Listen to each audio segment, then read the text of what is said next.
A evolução dentro do mundo corporativo, as habilidades, navegar dentro desse mundo. Eu percebo que nada substitui o cabelo grisalho também, né? No passado, essa é uma outra diferença. No passado, as empresas focavam nesse desejo de recrutar cada vez profissionais mais jovens, porque teriam uma carreira mais longa nas empresas, né? E aí, com o tempo, foram percebendo que quanto mais jovem, ainda mais erros vão cometer. E o profissional que já teve X anos de experiência não vai cometer os mesmos erros que cometeu no passado, né? Porque quando você recebe o feedback para você ir para um outro patamar, é natural que o profissional foque onde você está falhando, não nas suas forças. Mas aonde você chegou por causa das suas forças, não por causa dos seus gaps. Quanto maior a empresa, mais complexo esse mundo.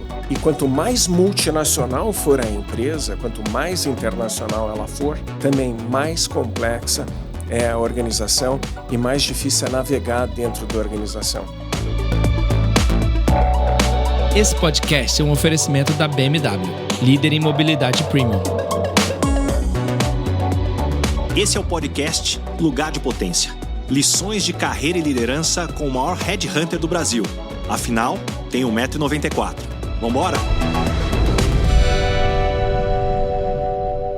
Hoje eu tenho o prazer de conversar com uma figura conhecida no mundo da liderança empresarial na América Latina. Ele possui formação acadêmica robusta, um MBA pelo INSEAD na França e um bacharelado em administração de empresas pela FGV em São Paulo. Sua trajetória inclui mais de 30 anos de experiências em Executive Search, passando por diversas empresas internacionais, e antes ele teve uma passagem pela Philip Morris em Nova York, onde foi responsável pelo planejamento estratégico da América Latina e Ibéria. Atualmente, ele é o Executive Chairman da EPA Best Life Group e também preside o Conselho do INSEAD para América Latina e Brasil, onde colabora com CEOs e líderes para definir as prioridades da educação executiva. Mas o que o seu currículo não conta é o seu profundo compromisso com a comunidade. Ele é ativo em diversas iniciativas sociais, sempre buscando formas de retribuir e impactar positivamente a sociedade, demonstrando que a liderança vai além do ambiente corporativo. Sérgio Averbach, é uma honra ter você aqui no Lugar de Potência. Obrigado, Bas. É uma alegria estar com você aqui hoje.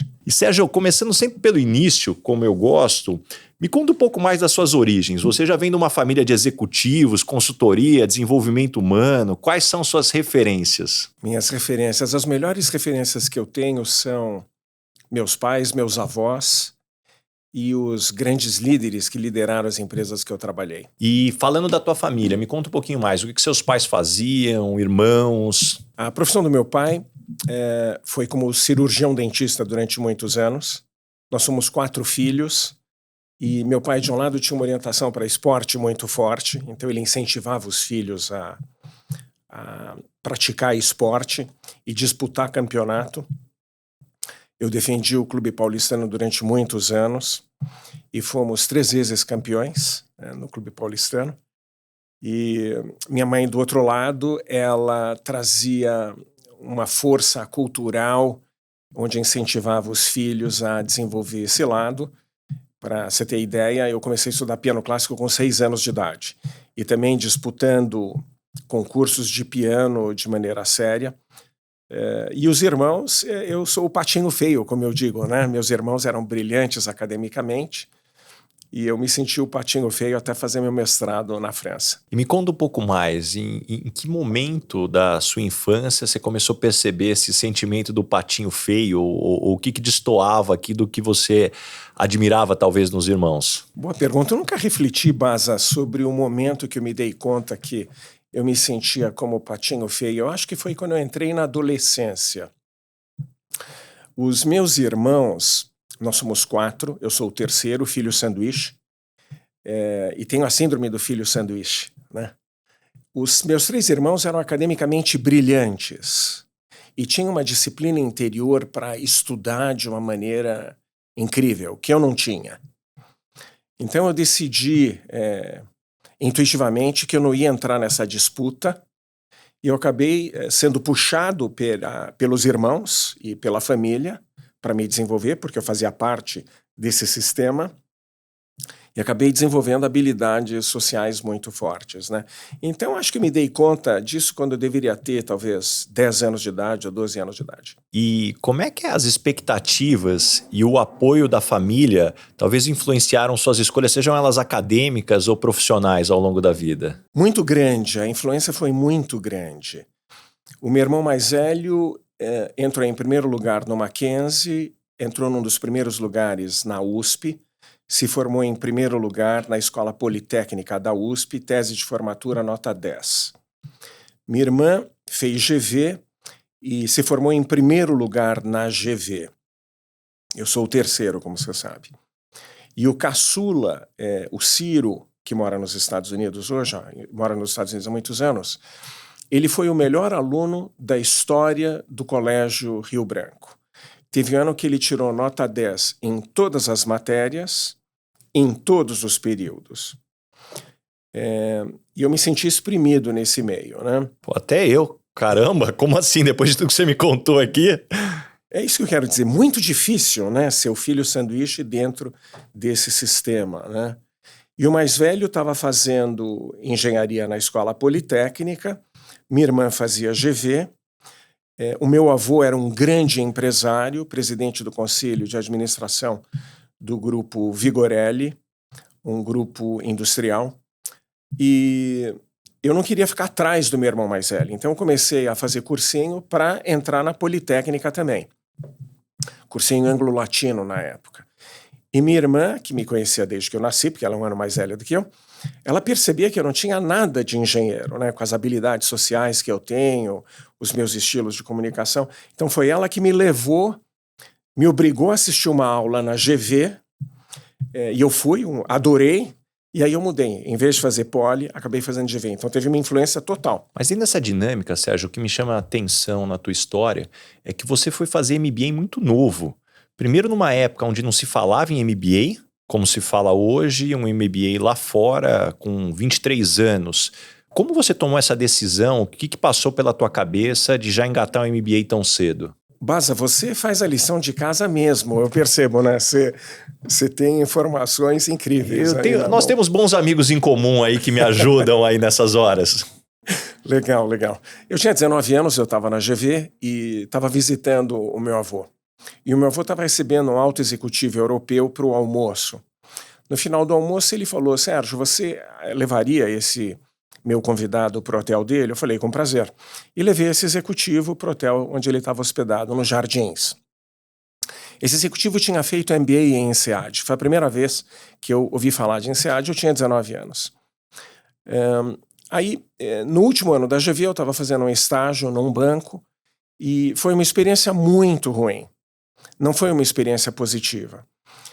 Foi muito ruim. Eu entrei, eu sentia que eu tinha entrado por cima, porque meu avô tinha conseguido esse estágio para mim, e eu senti que não fui bem recebido. Então, como primeira experiência profissional para valer, um estágio tão ruim, eu pensei: meu Deus, trabalhar numa empresa é isso?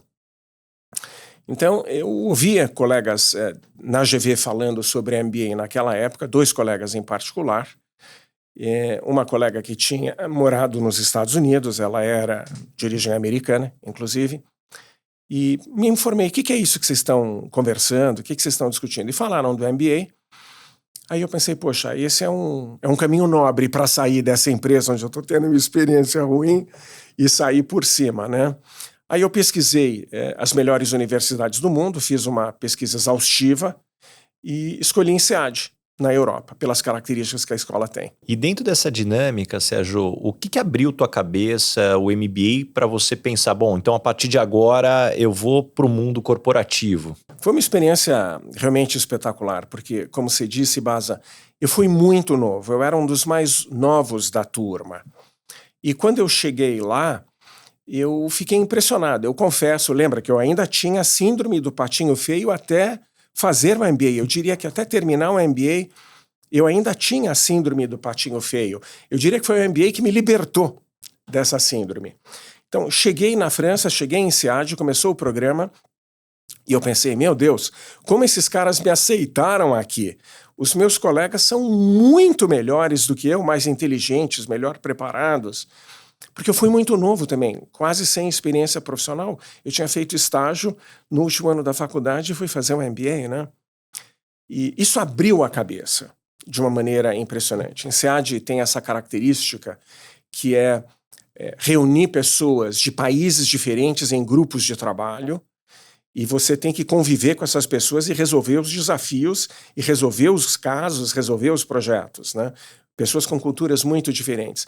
Isso gera uma abertura de cabeça, assim, impressionante. Então, eu diria que isso foi uma das alavancas mais importantes para servir de catapulta para a minha carreira, eu diria. Mas aí você vai trabalhar em Nova York. Tua ideia era não voltar para o Brasil? Na verdade, como todo bom brasileiro, eu morria de saudade do Brasil. Morria de saudade dos amigos, da família. Mas eu me apaixonei em Paris, que é, como eu digo, uma das melhores cidades para se apaixonar, né?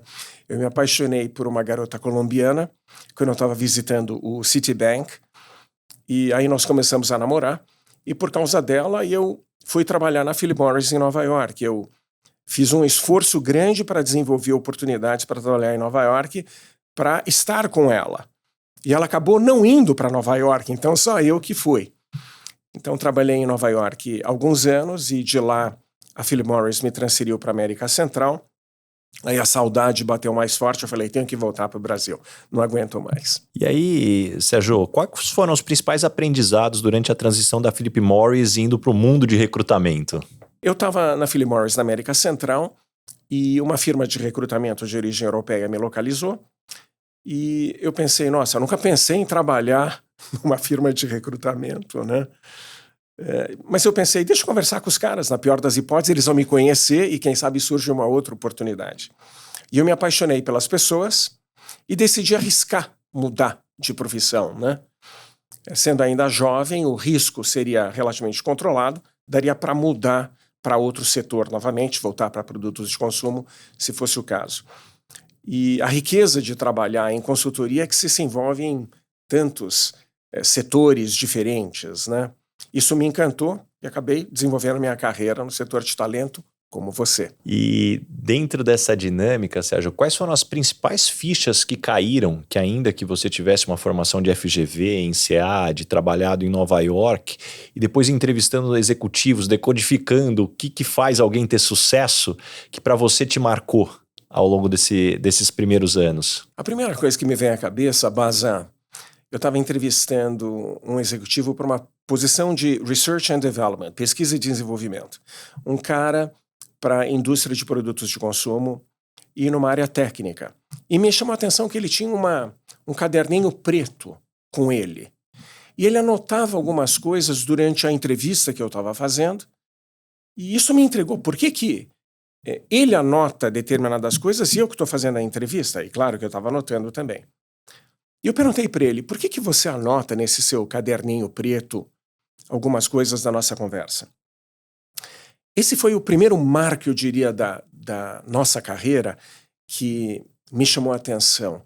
Ele me disse que todo insight, toda informação relevante que ele recebia, ele anotava naquele caderninho preto e ele tinha uma série daqueles caderninhos.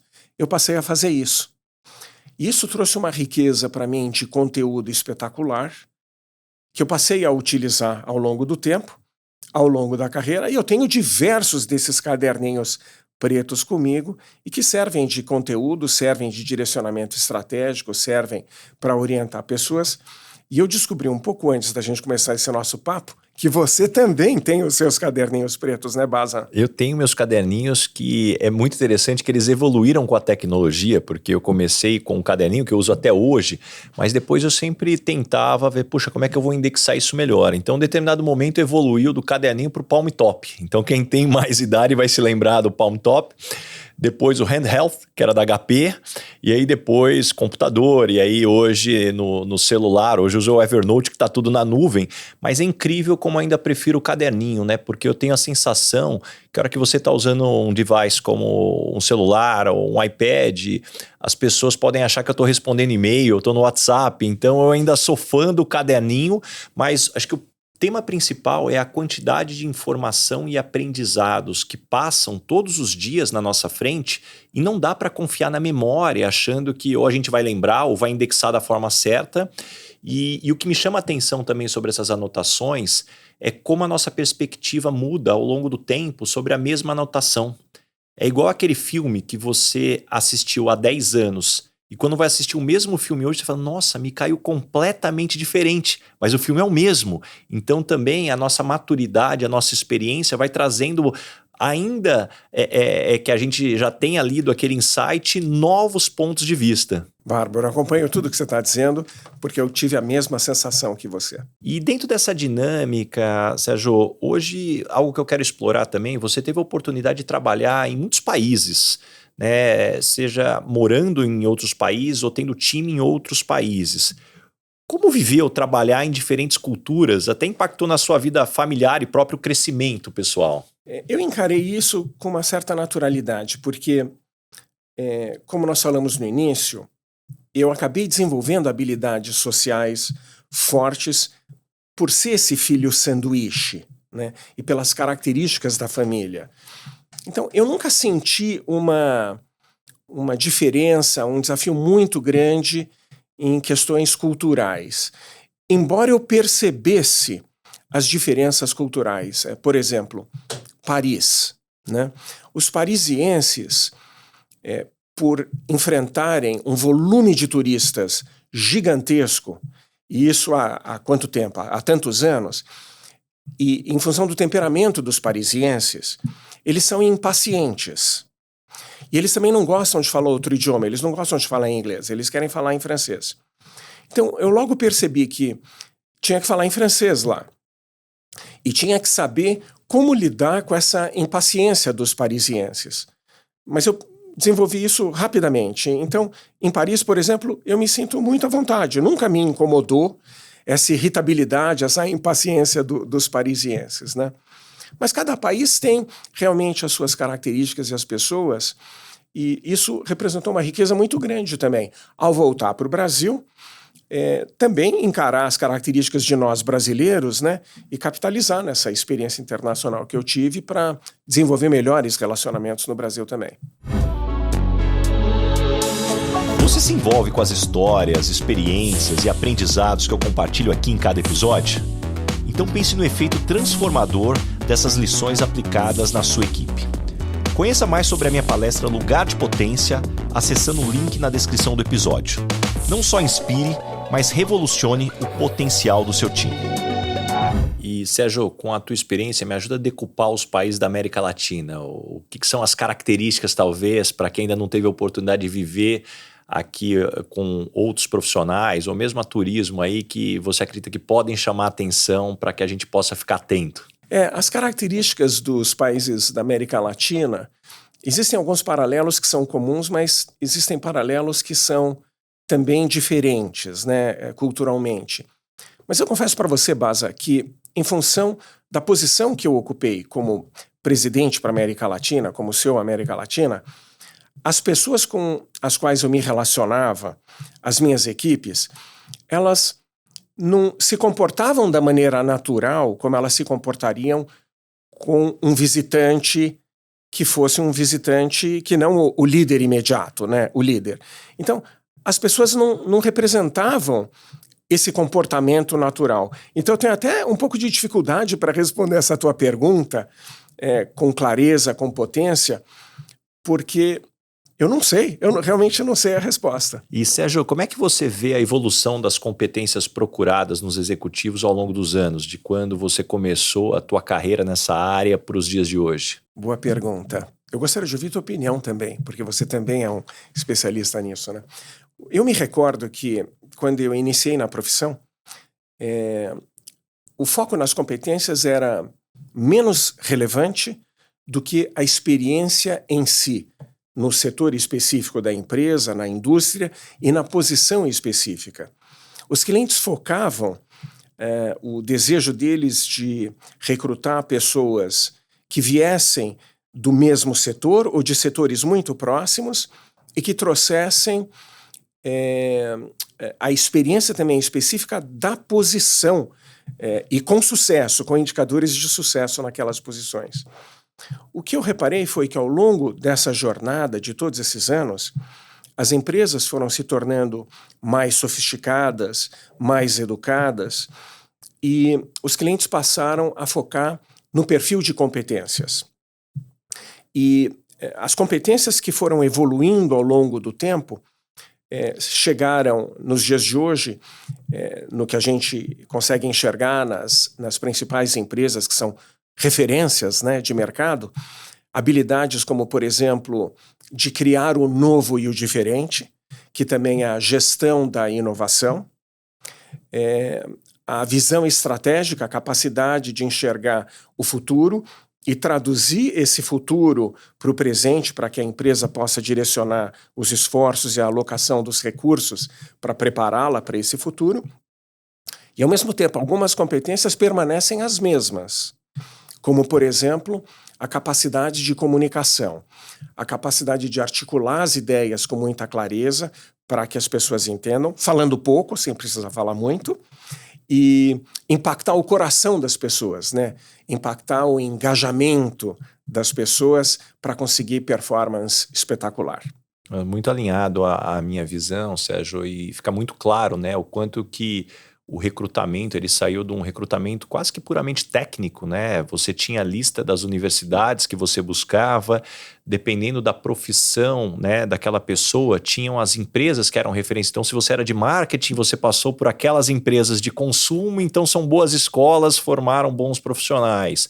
Se você é da área financeira, você passou por uma Big Four durante aquele período, então isso traz boas referências. Eram as fórmulas que o mercado acreditava, né? E acredito que... E aí, ao longo do tempo, a gente vê que isso foi evoluindo dentro dessa dinâmica. E além das competências que você trouxe, eu acredito que talvez uma das competências mais desafiadoras de se avaliar e é algo cada vez mais importante, que é o famoso discernimento, né? O papel do líder é estar tomando decisões a todo momento, o papel do líder é escutar vários pontos de vista. O papel do líder no discernimento é fazer um bom prompt no ChatGPT agora para que ele possa extrair o melhor, mas ao mesmo tempo a gente fala, puxa, o que é desenvolver é o discernimento, se não também ter horas de voo e saber refletir sobre as horas de voo, porque só apenas as horas não vai te trazer essa sabedoria. Eu concordo com você e eu percebo que nada substitui o cabelo grisalho também, né? No passado, essa é uma outra diferença. No passado, as empresas focavam nesse desejo de recrutar cada vez profissionais mais jovens, porque teriam uma carreira mais longa nas empresas, né? E aí, com o tempo, foram percebendo que quanto mais jovem, ainda mais erros vão cometer, né? E o profissional que já teve X anos de experiência não vai cometer os mesmos erros que cometeu no passado, né? Além disso, a capacidade de liderar e influenciar pessoas. E quando você diz discernimento, eu vi pesquisas muito interessantes que mostram que a competência é a capacidade do líder, do executivo, buscar informação para tomar a decisão correta, né? E decisões complexas, tomar a decisão de uma maneira participativa e não sozinho. E é muito interessante essa troca aqui contigo, que me faz lembrar que uma das principais lições que eu aprendi é que nessa busca de dados, no momento que você está de aprendizado para tomar a decisão, uma das coisas mais importantes nesse processo durante essa etapa é você não pensar sobre a decisão. Porque existe uma armadilha muito forte de você começar a pensar em uma determinada decisão e a partir do momento que o seu cérebro escolheu que aquela é a melhor decisão, a gente instintivamente começa a buscar só informação que comprove que aquela é a decisão correta, né? Porque, olha, então você começa a ser seletivo na busca e essa é uma das armadilhas dos vieses que a gente tem também dentro dessa dinâmica. E, Sérgio, deixa eu aproveitar e puxar um outro ponto. Na tua experiência, qual que é o maior erro que os executivos cometem que faz com que eles parem de crescer ou escorreguem numa casca de banana ao longo do tempo aí em alçar aí, a escalada aí no mundo corporativo? Que pergunta bacana essa, Baza. O que me vem à cabeça como primeiro elemento é o bloqueio em ouvir. E além do bloqueio de ouvir, é a falta de habilidade de fazer as perguntas corretas. Então, tudo começa com fazer a pergunta correta. Eu me recordo que há muitos anos, eu estava ainda na minha firma anterior, eu recrutei o primeiro homem de recursos humanos de uma grande multinacional americana, o CHRO, como a gente chama, né? E o interessante é que foi um engenheiro da Poly, recrutado como o vice-presidente de recursos humanos. Passou um tempo, fui conversar com o CEO para saber como é que o cara estava indo. Aquele processo periódico que é normal da profissão, né? E o CEO da empresa disse, sabe, Sérgio, esse cara é muito inteligente, é incrível, ele é realmente bárbaro. Ele tem boas respostas para todos os problemas. E a minha primeira inclinação foi, nossa, que bacana isso, né? O cara tem boas respostas para tudo. E aí o que o CEO disse foi, quanto mais alto a gente está na organização, menos importante é saber a resposta e mais importante é saber fazer a pergunta correta. Porque daí a resposta sai naturalmente como a resposta correta, né? Isso responde a tua pergunta. Adorei. E como navegar na complexidade da política no mundo corporativo, né? Quanto maior a empresa, naturalmente você acaba tendo um lado que muitas pessoas até falam com certo preconceito, né? Ou medo, mas que é de suma importância se você não souber navegar. O que você pode trazer do teu aprendizado de pessoas que conseguem navegar nesse mundo complexo? Quanto maior a empresa, mais complexo esse mundo.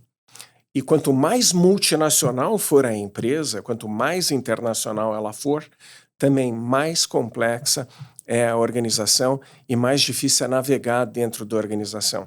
Existe uma competência que em inglês se chama Organizational Savvy, a habilidade de navegar no ambiente organizacional, né? E o primeiro indicador disso, eu diria, é o indicador daquele nosso amigo Daniel Goleman, o famoso Papa da inteligência emocional. É a capacidade do indivíduo se olhar no espelho, enxergar como ele realmente colocar as armas dele para baixo, procurar ouvir, procurar fazer as perguntas corretas e seguir muito do protocolo que você faz, como você me contou, periodicamente, afiando a sua serra, né? Sharpening the saw. Tem inclusive um livro que você me indicou num dos almoços que a gente teve que dava dicas importantes. Eu queria tentar lembrar o nome do livro que trata justamente desse mundo complexo do jogo das organizações. Eu não sei se você vai lembrar do livro que você me indicou.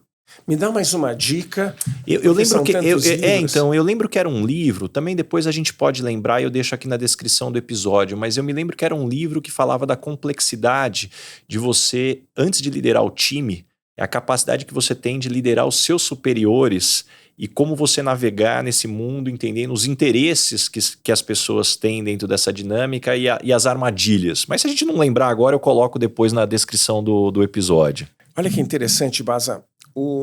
A capa do livro está me vindo à cabeça, é uma capa amarela, que se não me engano tem uma flecha, tem a ver com liderança, mas eu não estou lembrando de depois cabeça. A gente coloca no episódio aqui. Deixa eu já emendar então outra pergunta que está alinhada a isso. Como lidar com o bichinho da vaidade, a necessidade de ser aprovado pelas pessoas? A vaidade é um dos principais inimigos dentro da mente e para o desempenho, para o crescimento de um profissional, né? É a questão do ego, né? Quanto maior o coqueiro, maior é o tombo, né? Então, a capacidade do executivo, do profissional, entender que ele não é, ele está, é fundamental, né? E a minha recomendação quando amigos pedem insights, recomendações, a minha recomendação número 1 é consiga um coach, obtenha um coach, não um mentor, um coach. Faça reuniões semanais com esse coach no início, nos primeiros meses, depois podem ser quinzenais e podem ser mensais, mas deve ser um coach.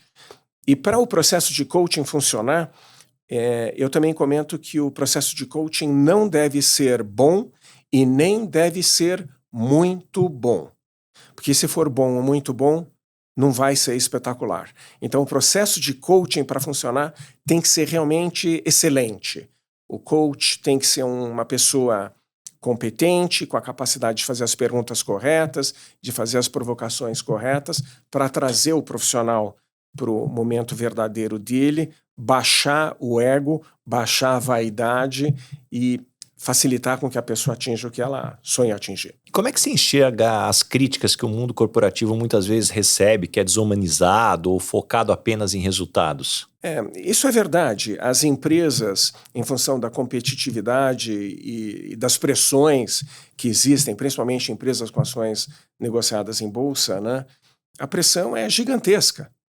Então, o grande desafio, na minha visão, é que os principais executivos, o presidente da empresa e os reportes, têm que ter a capacidade de filtrar essa pressão, não absorver para não sofrerem com relação a essa pressão que vem, mas ao filtrar, conseguir passar de uma maneira construtiva para as suas equipes, para que justamente consigam liderar suas empresas como empresas humanizadas, né? E hoje, dado o cenário nosso atual de mercado, na tua opinião, qual que é o maior desafio ético que os líderes empresariais enfrentam?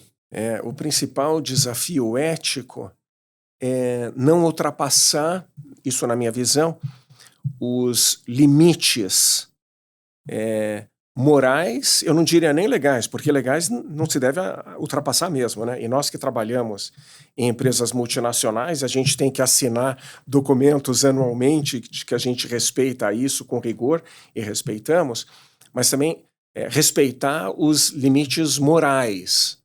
Eu diria que esse é o principal desafio. E a gente está falando muito de liderança e da importância do líder estar perto do time, e algo que eu gostaria muito de ter a tua opinião: como que a gente navega entre a linha tênue entre ser um líder participativo e evitar o microgerenciamento? As pesquisas indicam, há muitos anos, desde que eu fui nessa segunda fase, nos últimos 20 e tantos anos, as minhas equipes fizeram muitos estudos, Baza, e eu percebi que os perfis dos profissionais, tanto CEOs quanto os reportes dos CEOs, os diretores ou vice-presidentes, ou C-suite, como se chama, não importa o título, os perfis são muito parecidos ao redor do mundo inteiro. Inclusive no Brasil, o Brasil comparado com outras regiões do mundo, os perfis são muito parecidos. Quanto mais alto você está na organização, mais importante é ser participativo e não fazer microgerenciamento. Porque quando se faz o microgerenciamento, desmotiva os profissionais, não se desenvolve os profissionais e acaba dependendo cada vez mais do cara que está fazendo o microgerenciamento.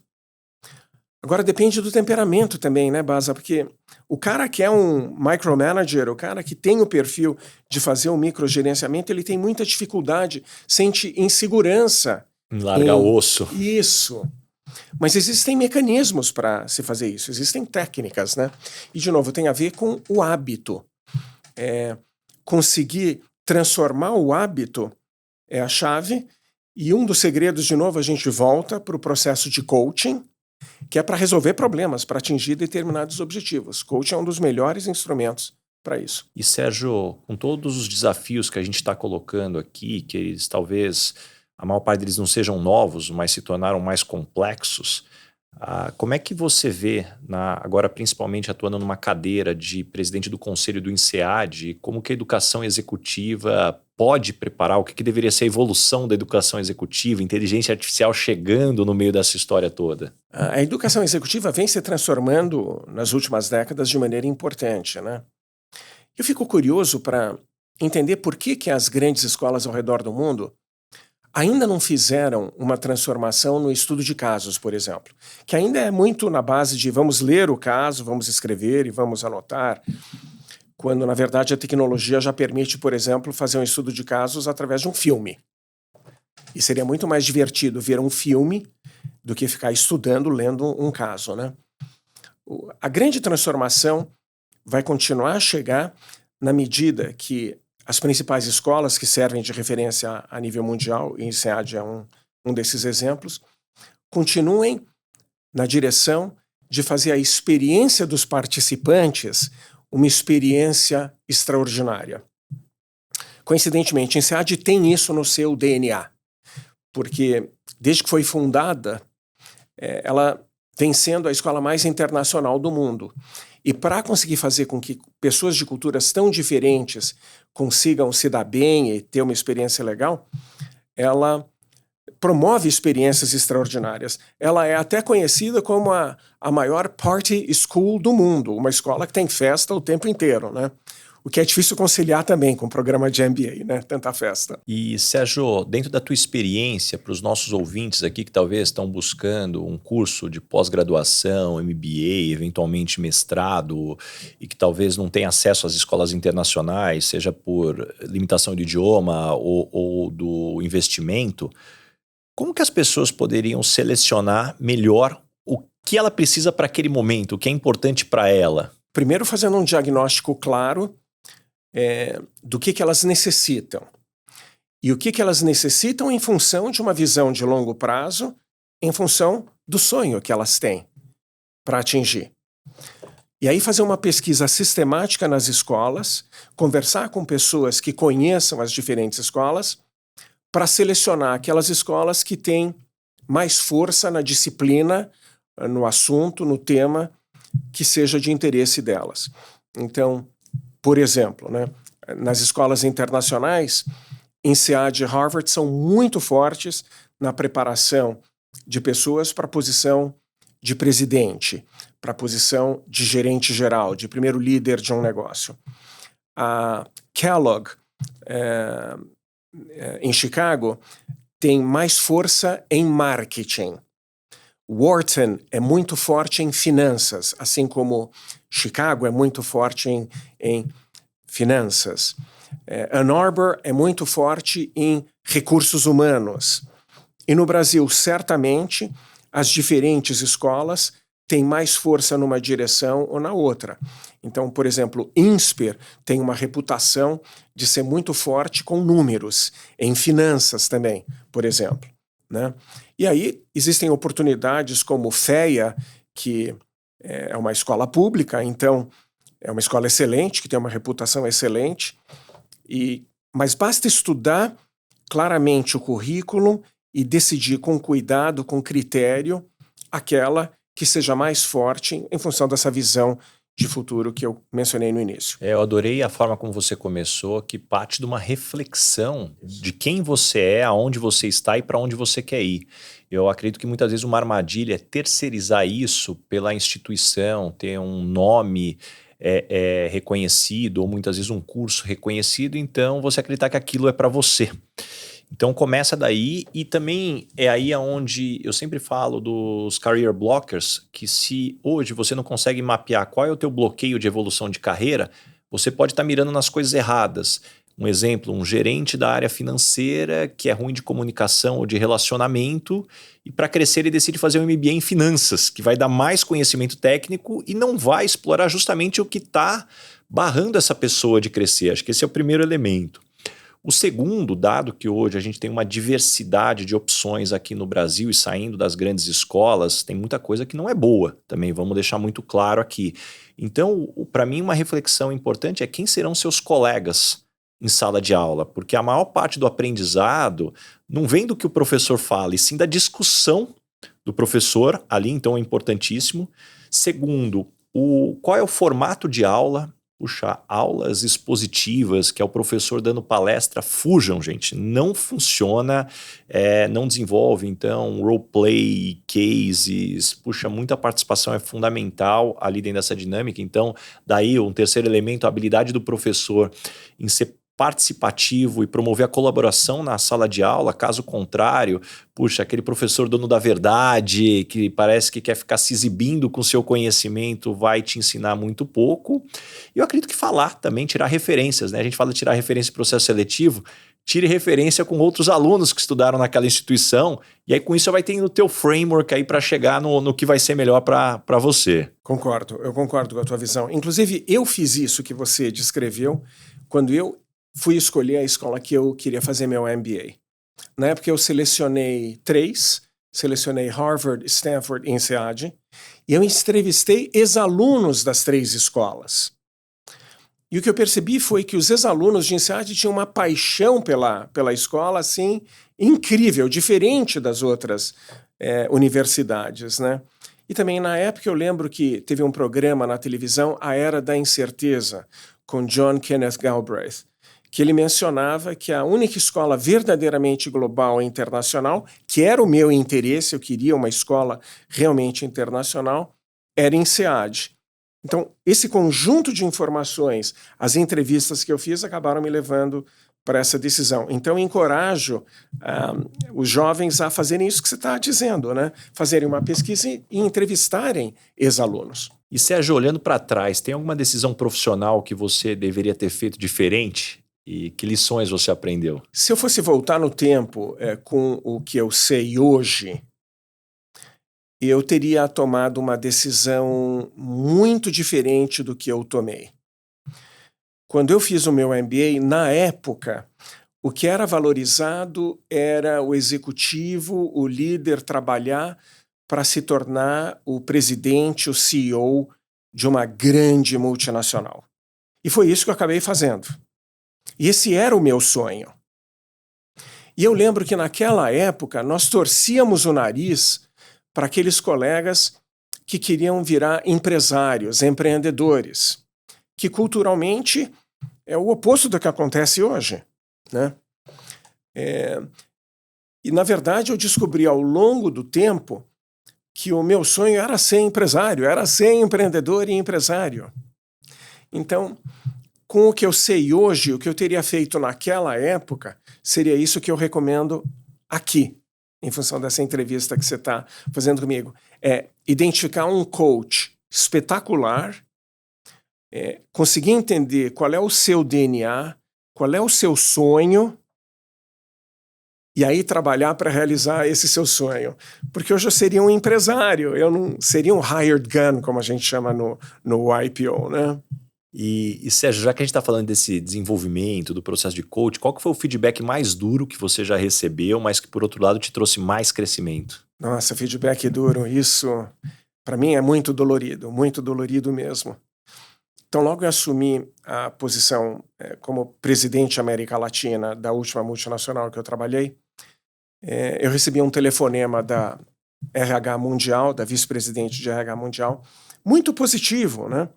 Como o americano geralmente apresenta, né?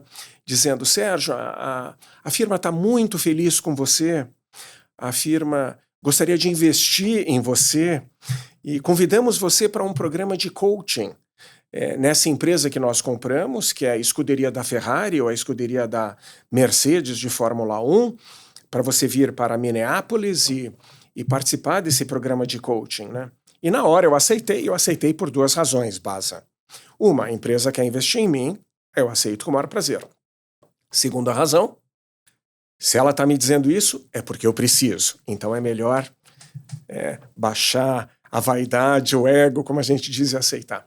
Então, respondendo a tua pergunta, fiz o assessment, fui para Minneapolis. Na hora que eu recebi a devolutiva, eu me senti a última Pepsi do deserto. Eu me senti muito mal. Me senti assim, eu pensei, eu não sirvo para essa posição. Eu me sentia detonado. Porque quando você recebe o feedback para você ir para um outro patamar, é natural que o profissional foque aonde você está falhando, não nas suas forças. Mas aonde você chegou por causa das suas forças, não por causa dos seus gaps.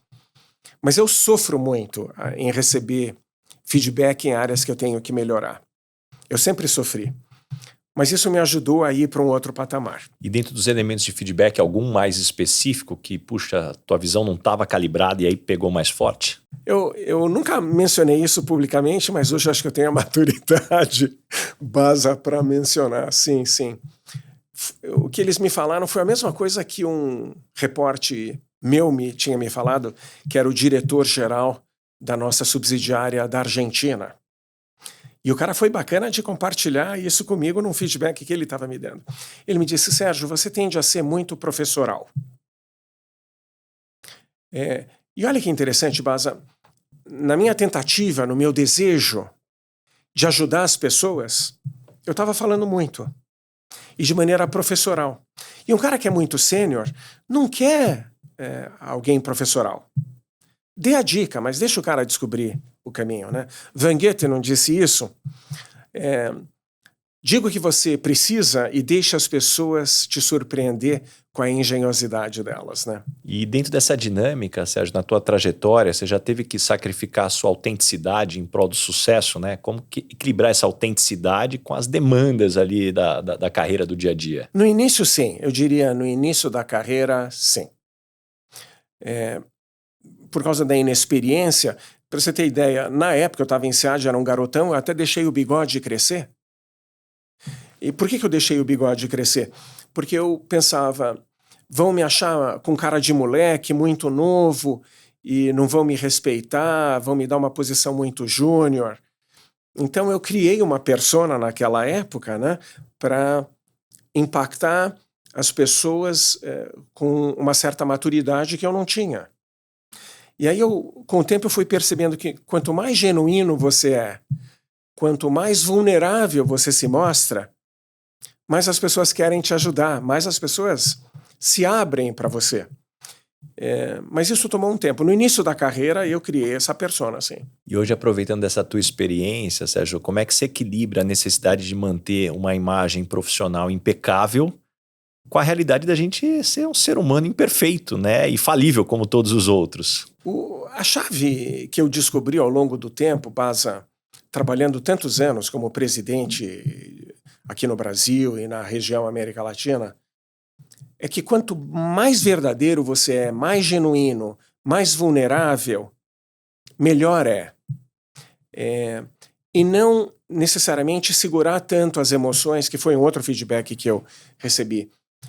Eu sou um cara que tenho compostura. Eu não perco as estribeiras. É raríssimo eu perder assim, o controle emocional. É muito difícil.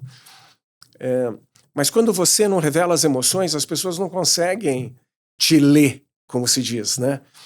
Então, chegou uma situação que meus diretores uma vez me disseram, Sérgio, a gente não consegue entender. O mundo está desabando, é uma crise terrível e você está sereno e tranquilo.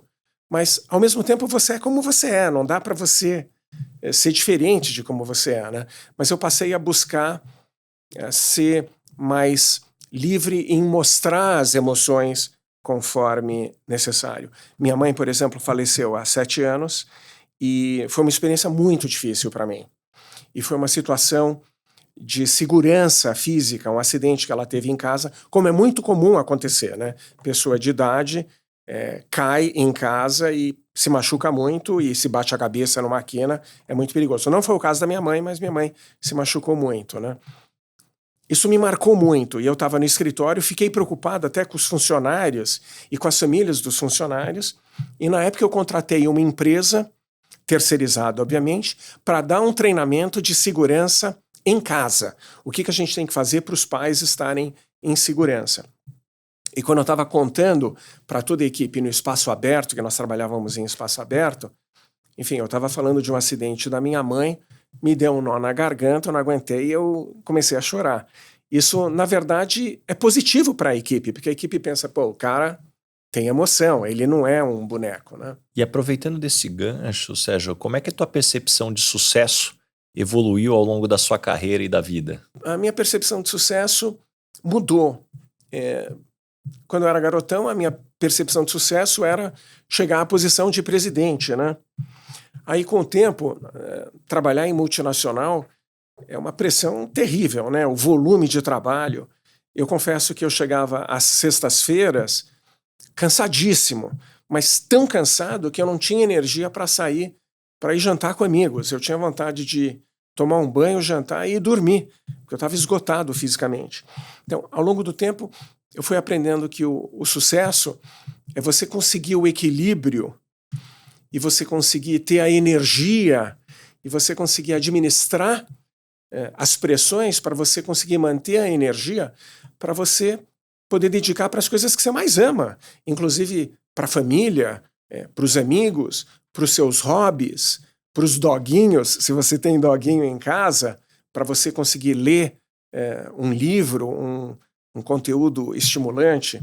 Então evoluiu bastante ao longo do tempo. E Sérgio, com toda a tua experiência, o que mais você buscou passar para suas filhas ao longo aí das escolhas profissionais, à medida que elas foram crescendo? Eu aproveitei que nós trabalhamos na mesma profissão e a gente tem acesso a conteúdo espetacular.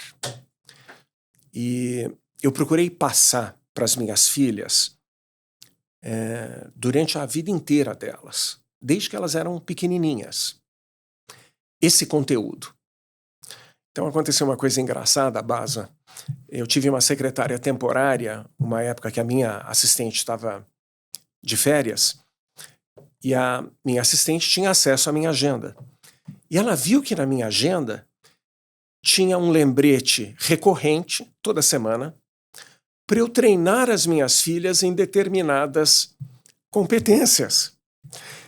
E chegou aos meus ouvidos que essa temporária criticou no escritório, falando: olha esse cara como é doido, ele põe na agenda dele que ele treina as filhas em determinadas competências. Que absurdo isso, elas ainda são adolescentes, são crianças. Mas na verdade eu acho isso muito positivo, né? Eu não mudaria, eu fiz isso e faria novamente. Então, competências como a capacidade de ouvir, de fazer as perguntas corretas, a capacidade de se mostrar vulnerável de uma maneira genuína no momento oportuno. E tem até algumas histórias curiosas nesse sentido, né? E, Sérgio, para a gente fechar esse primeiro bloco, como é que você vê o papel da sorte no sucesso profissional? A sorte, né? Eu contei para você no início desse nosso papo que eu aprendi a tocar piano clássico começando aos 6 anos de idade, né? Puxado pela minha mãe, assim como os meus irmãos, né? E eu entrava nos concursos de piano e tal. E entre os 4 filhos, além de eu me sentir o filho sanduíche, o patinho feio, eu não tinha a disciplina que eles tinham também no piano, para ficar rachando de estudar. É chato o piano clássico, ficar estudando as escalas, né? E a professora de piano que nós tínhamos, uma mulher incrível, Bárbara, ela dizia que eu tinha muita sorte, porque eu não rachava de estudar como os meus irmãos. Só na época do concurso, 15 dias antes, aí eu rachava. E no concurso, baixava Mozart, baixava Bach, baixava Chopin, e eu ia muito bem. E ela dizia: esse Serginho tem uma sorte, ele nasceu como estrela, sei lá. Eu não sei se é sorte ou se é você estar no momento certo, tendo a habilidade certa. É você ter algumas características como as habilidades sociais, as competências emocionais, que vão te puxando, vão te levando para situações e que acabam acontecendo, né? Mas eu também acredito no poder da mente, Baza. Eu aprendi a fazer programação mental, eu faço meditação todo santo dia, é natural para mim fazer isso. Na hora de dormir, acabo dormindo muito rápido. Eu fiz um curso quando eu tinha 20 e tantos anos e passei a fazer meditação. Então eu também acredito que você consiga direcionar, né, os astros, as forças para te levar naquele caminho. Talvez isso seja a sorte, não sei. Esse podcast tem um oferecimento de Michael Page, líder em recrutamento e seleção de executivos no Brasil e América Latina.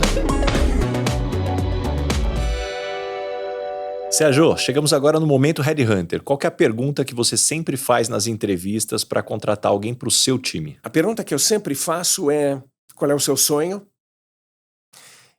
E aí eu faço perguntas adicionais para validar a resposta do candidato, para que o candidato ou a candidata não me dê uma resposta clichê.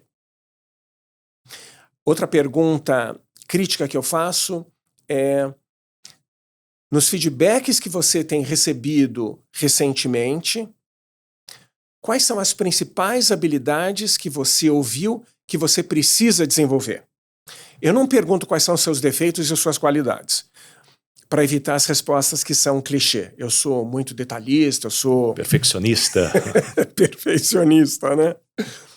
E o segredo tá, enfim, você é um craque na profissão também, nas perguntas seguintes que você faz para validar a resposta que a pessoa deu. E que tipo de pessoa não dá certo trabalhando com você? Lealdade, né? Lealdade não só comigo, mas com toda a equipe, né? E lealdade em se comprometer com uma determinada postura e depois ter uma outra postura. Existe aquele ditado, né? As pessoas são contratadas pela experiência e pelas competências e são demitidas pelo comportamento, né? Eu diria que a lealdade é a número 1. E quando as pessoas não gostam de você no ambiente do trabalho, normalmente qual é o motivo? As pessoas que não gostam de mim no ambiente de trabalho, eu diria que no passado mais do que no presente, porque eu aprendi a me mostrar mais vulnerável, mais verdadeiro, mais genuíno, era justamente esse excesso de compostura que eu tinha até nos momentos de maior dificuldade, desafios, não mostrar os sentimentos. E o que você gostaria de perguntar para o Baza? Para o Baza, eu gostaria de perguntar, com base na tua experiência, Baza, na sua profissão, entrevistando tantos líderes, quais são os teus 2 insights mais importantes que foram diferentes para você, que não estavam na tua agenda, na tua cabeça e que te ajudaram muito, foram transformadores para você? Talvez um que me abriu muito a cabeça é que sempre que a gente começa a nossa carreira, um dos principais dicas, aprendizados que você vê todo mundo fazendo é o to-do. E eu aprendi ao longo do tempo a fazer o to think, a lista de coisas que eu tenho que pensar e refletir. Porque eu acredito que a vida sempre vai nos puxar para a gente atuar de forma automática. E a forma mais importante de sair do automático é voltar a pensar e refletir sobre o que a gente está fazendo. Então, eu acredito que esse é um elemento muito importante. E o segundo, existe um desafio gigantesco que é de comunicação, e você já trouxe aqui na nossa conversa a importância da comunicação. E eu aprendi que no mundo corporativo é melhor o over-communicate do que o under-communicate, né? Muita gente, não, mas isso eu já falei, isso as pessoas já sabem. Não. Em comunicação, se tiver que pecar, peca pelo excesso, né? Claro, se você puder falar de uma forma diferente para que a mensagem fique melhor a cada vez que você traz, mas eu acho que esses foram os 2 aprendizados que para mim impactaram bastante. Gostei, inclusive, do over-communicate, que é importante na relação com clientes também, não só internamente, mas externamente, né? E a lista do to think about, eu nunca tinha ouvido, Baza, eu ouvi de você pela primeira vez. Muito legal, obrigado por compartilhar. Muito bom. E Sérgio, chegamos agora no momento, Dona Ângela. Complete a frase. Eu sou esquisito por quê? Eu sou esquisito porque sou meio formal às vezes. E qual uma perrengue ou situação engraçada que você já passou no mundo corporativo? Eu fiz uma apresentação em Las Vegas uma vez, muito ampla, né, para todos os sócios a nível mundial. Nós éramos uns 400, aquelas câmeras gigantescas, canhão, telões. Eu estou no palco e eu tinha feito a primeira apresentação, foi muito bem. O presidente mundial falou, Sérgio, eu pediria para você fazer mais uma outra apresentação. Eu não estava preparado para fazer a segunda. A minha boca secou no palco, me deu branco, eu não sabia o que falar. O que você faz nessa hora? O que você faz? O que eu fiz? Eu desci a escada, eu estava com o microfone na mão, pedi um gole d'água, subi no palco e falei para todos, eu peço que vocês me desculpem, é uma emoção muito grande para mim estar aqui na frente de vocês nesse palco, com esses canhões na minha cara, esses telões gigantescos. Vocês são referência a nível mundial. Eu fiquei muito nervoso, precisei desse gole d'água. Aí, sendo genuíno, eles te abraçam, te aplaudem e aí vai que vai, né? Hoje é engraçado, mas na época eu morri de vergonha.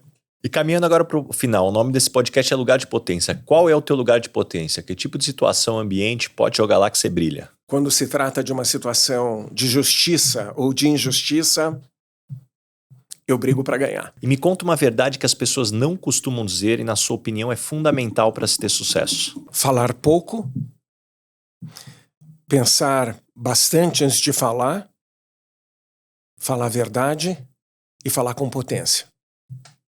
O que você aprendeu nos últimos 12 meses, seja em conhecimento ou habilidades? Focar nas suas paixões, focar nas minhas paixões. Adorei. E, Sérgio, deixa algumas dicas de fontes de conhecimento. Como é que você se mantém informado e se desenvolve? Hoje em dia é muito mais fácil do que antigamente, né?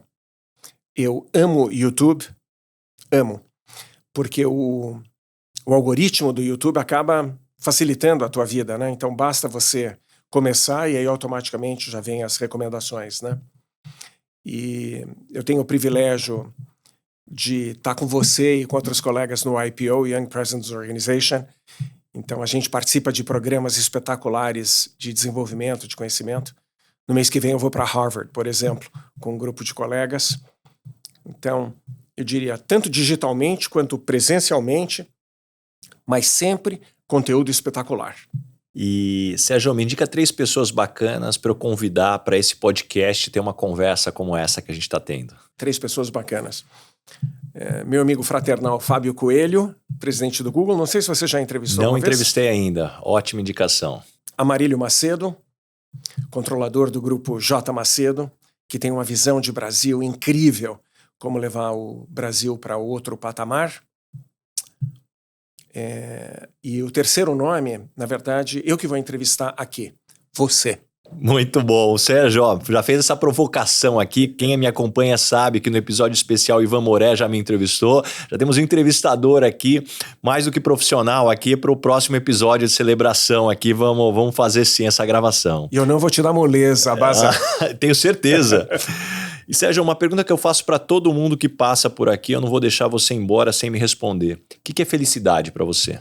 Felicidade, para mim, é estar com as pessoas que eu mais curto, que eu mais amo, a maior parte do tempo. Sérgio, antes da gente ir embora, tem um presente aqui para você, um óculos da Zeiss aqui, a Marchon, que é fabricante e distribuidora dos óculos aqui no Brasil. Eles são parceiros aqui nossos, eles deram uma stalkeada aí no perfil do convidado e falaram, olha, esse óculos é uma boa indicação pro Sérgio, manda para ele. Muito obrigado, Baza, muito obrigado, amei. E pra gente fechar, Sérgio, como é que as pessoas te encontram, que projetos que vêm pela frente? As pessoas me encontram em podcasts como esse com você, em alguns eventos onde eu sou convidado para fazer apresentações como você, e em conteúdo que eu compartilho periodicamente no LinkedIn, no YouTube e no Spotify. Adorei. Sérgio, muito obrigado mesmo por abrir a sua agenda. Pô, que conversa bacana. Tenho certeza que todo mundo que nos acompanhou até aqui saiu com páginas e páginas de anotações, muitos insights, muitas lições aqui. E para quem está nos escutando, não esquece de compartilhar esse episódio aqui, porque tem muita lição, muita coisa que não está nos MBAs aqui, que traz muito aprendizado. Mais uma vez, muito obrigado mesmo, Sérgio. É uma alegria estar com você, Baza, e eu aguardo entrevistar você no episódio especial. Fechadíssimo. Valeu, obrigado.